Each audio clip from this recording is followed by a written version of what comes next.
Okay, you're looking at the rainwater collection system, which is coming off about 1,000 square feet of roof, and we're collecting water off both sides of the roof. It's coming down by eaves trough, and we're collecting from both sides. It flows into this garbage pail here, and then I simply have a sump pump that will, when this pail is full, it pumps into one of our 3 tanks, whichever I choose. Right now we're filling tank number 2 because tank number 1 is already full. From the sump then, the water gets pumped over here underground to one of our 3 tanks. And this is tank number 1, and it's already full. You can tell by the dull sound when I pound on it. And so right now we're filling tank number 2, which is about 3/4 full.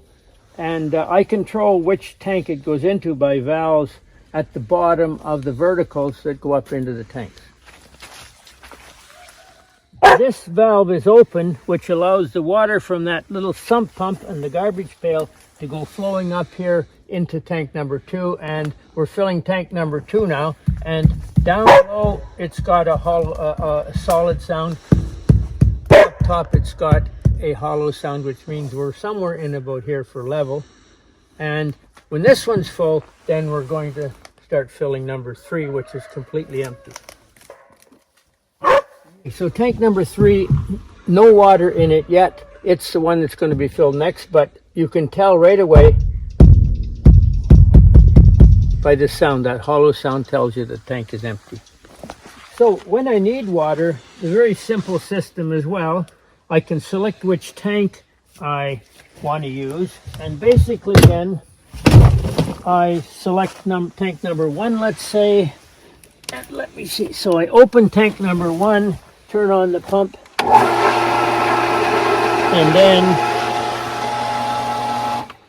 and then that directs water to wherever I need it in the orchard. And there are 55 45-gallon drums in the orchard, all over the orchard, that I can pump to, and I can also pump into the greenhouse, or I can pump to sprinklers on the garden. So I have a choice of where it's going to. And that's how I get it out of these tanks. On some of the barrels out there, the barrels are mostly storage for, in this case, blueberries, and also for little trees. And so they are spread out through the orchard. The water comes out of them with a bucket, whereas in the garden I can use a sprinkler or a hose to get it to where I want in the garden.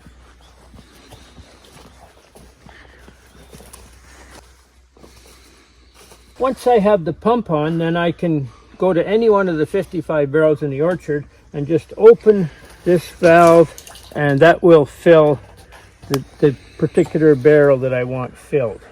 The other thing I can do, I can go over to this sprinkler system here. I can turn this sprinkler system on, and that will water this quarter of the garden.